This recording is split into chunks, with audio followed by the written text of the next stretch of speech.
the strategy at the moment focuses on the trade deal that we're working towards. If for some reason it does not happen by the end of this year, what is the plan B, or is plan B to make plan A work? Well, I think this is another area where I'd like to quote from your past experience. Look at COVID. The challenges were many. Solutions were experimented with very often. If you recall, the oxygen was a big crisis. We had only 900 metric tons of medical oxygen being produced a day. We needed 10 times that amount. But Prime Minister Modi, through deft handling of the entire ecosystem that could produce oxygen, actually achieved not only the production of medical oxygen grow to 10 or 11,000 tons a day, but the bigger problem of logistics, of moving this large quantity, was also resolved. We had to send empty containers, ISO containers, by Air Force planes to save time, and move the finished or filled up containers through railway. And we did that literally on real-time overnight basis. Like that, I can recount 50 examples during COVID. There's always plan A, plan B, plan C. But we succeed in whatever we take up. We will succeed here. Look at the Ukraine-Russia war. Many people criticize Prime Minister Modi that why are you not taking sides one way or the other. But look at the situation today. The world is recognizing and respecting Prime Minister Modi's astute handling of the war between Ukraine and Russia. It's very interesting. We never took sides. Yeah. We balanced our relationship. We worked towards diplomacy and dialogue leading to peace. And the whole world realizes today that that was the right path and the only way this crisis could be resolved. And I would add to that, there was the crisis of oil, oil imports, crude oil imports into the country. Now just imagine, Palki, and you understand economics a little bit. I see your Vantage program quite often. Friends, just try to imagine if India did not import the crude oil that we got from Russia, and we were standing in the international market with our requirement, and our requirement is not small. We import between 3 and 4 million barrels a day. 3 or 4 million barrels a day is our requirement. We don't have enough domestic oil. Now, if we were standing in the market to buy that level of crude oil, the price of oil for the whole world would have increased to probably $300 per barrel. Thanks to India importing oil from Russia in large measure, we were able to bring stability to the crude oil prices, the benefit of which the entire world enjoyed. Entire world could protect themselves from inflation. Now, that is the way Prime Minister Modi thinks in advance of what the others can think. So he's always two steps ahead. And I think the world, as Dr. Jaishankar rightly said, the world should send a thank you note to Prime Minister Modi for saving the whole world from this oil crisis that could have happened. President Trump has said that India is going to substantially reduce tariffs, and I know that we've made some moves with American whiskey and high-end bikes and so on. But have you also spelled out some red lines that these are the no-go zones where we shall not entertain American demands? Palki, we always look at India's interests. For us, it is India first. Our goal of making India a developed and prosperous nation by 2047 is paramount in our mind when we are engaged with any country. The US, the EU, UK, New Zealand, Chile, Peru, Oman. We are working on several free trade agreements bilaterally with developed nations with whom we have no competition but who can add to our economic prosperity. And in each of them, India's interests are paramount. So obviously, we take care of what India needs and what is good for India. But every trade deal is a win-win for both sides. And it involves negotiations. We never negotiate on the platform of a news channel. negotiations are behind closed doors, and there's a lot of give and take that happens, but the final outcome will always be in India's interest. That assurance I can give to all Indian countrymen, and the proof of the story lies in the past. Yeah. We did an FTA with Mauritius. We did an FTA with Australia. We did the ECTA agreement, Economic Cooperation and Trade Agreement. We did an FTA with the UAE, the world's fastest ever negotiated FTA. We did an FTA with the 4 EFTA countries, Switzerland, Iceland, Norway, and Liechtenstein. All of these agreements with extensive stakeholder consultations. Even News 18 could not find any fault with those free trade agreements. So our free trade agreements under the Modi government, guided by Prime Minister Modi's principles of India first, are always in the best interests of India and 140 crore Indians.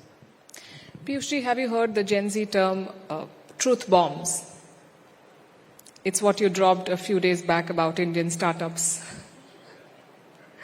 Why did you choose to drop the truth bomb, and why now? First of all, let me tell you, it was not a truth bomb. It was an appeal to India's talent. And we have huge talent in India. We are the people who provide talent to the world. Our skills, our STEM graduates. And by the way, we produce the highest number of STEM graduates in India, 43% of whom are women. STEM is science, technology, engineering, and mathematics. 43% of our STEM graduates are women. Our talent has huge potential. They've done some wonderful work over the last 9 years since Prime Minister Modi launched Startup India. We've grown from 400 startups to nearly 170,000 plus startups. There's always a moment in history when you now look for the next level of growth. You aspire for bigger and better. And that needs a little bit of jogging of the true potential of India. And I was only trying to show the mirror to our young men and women, show them the huge potential that India has, that each one of our youngsters has, and encourage them to dream big, to aspire big. Because as Prime Minister Modi often says, unless we dream big, unless we look for very big targets, we will never achieve that. And I think that was the simple effort I tried to do. But I must share with you, by and large, I did an analysis of the entire social media, which was abuzz with the comments of the news channels. Yeah. And I found there was a very small ecosystem. Almost all the Congress handles, obviously they are the culprits, one would imagine.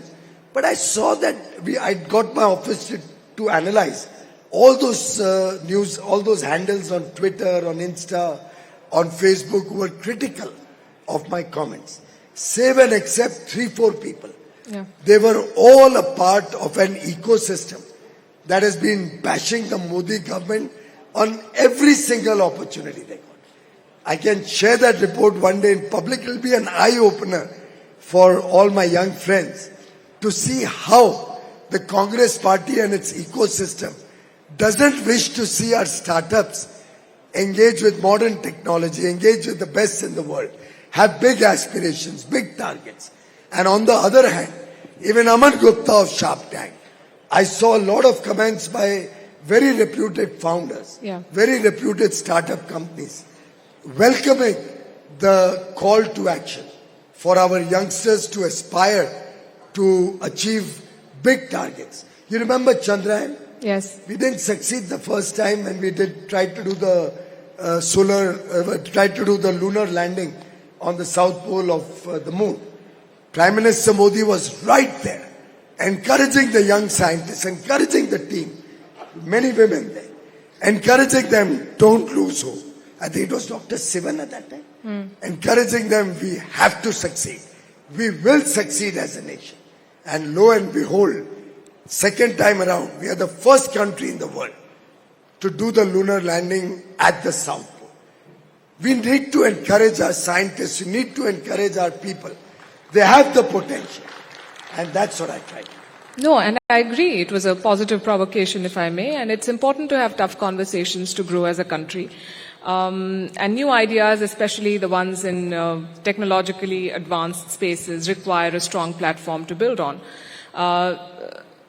And that is also a challenge that we as a country need to overcome because that platform is usually typically provided by a government. I was looking at a report that said that we spend, 0.6% of our GDP on R&D, research and development. China spends 2.4%. The US spends more than 3%. Would you say that successive governments have failed to create the right environment and launch pad for young entrepreneurs to really take off? It's the story of the water in this glass. It's half full and half empty. Of course. A number of initiatives have been taken. A number of initiatives are on the anvil. A number of initiatives are already on the table. Let me share 2 or 3 things. Our startups have done us proud with huge amount of good things that have come out. In fact, we had the Startup Mahakumbh at this very venue, Bharat Mandapam. Right. In my 11 years as a minister, I've never been to any program. All 3 days. But I came here all 3 days. It was so exciting. And the work that I saw here, the deep techs, the agri-techs, the edu-tech, some of the innovative fintech work. There was some fantastic work. What I saw encouraged me to think bigger. And I think it will encourage thousands. We had a footfall of 30,000 in Startup Mahakumbh first edition last year. We had estimated we'll have about 1 lakh of people coming this time. We crossed 2,30,000. Fantastic. Almost 9.5x in the Startup Mahakumbh too.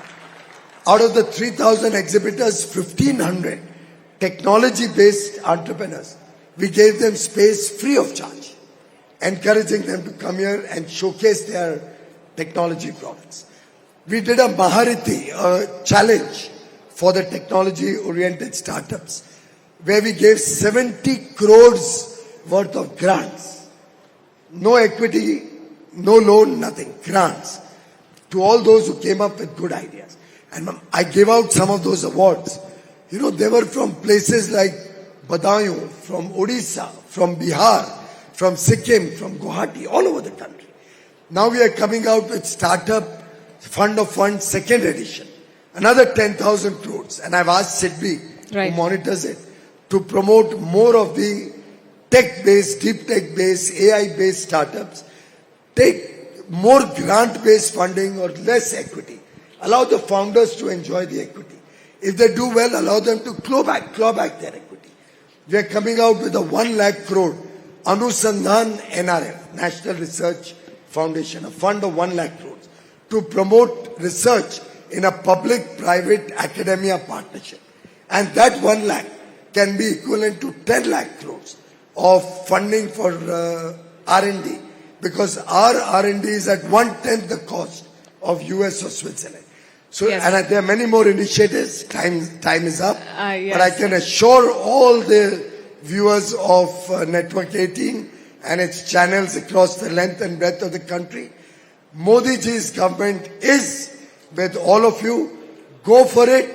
Innovate in India. The country stands behind you. Thank you. Thank you for the message and thank you for taking all the questions. Always a pleasure to talk to you.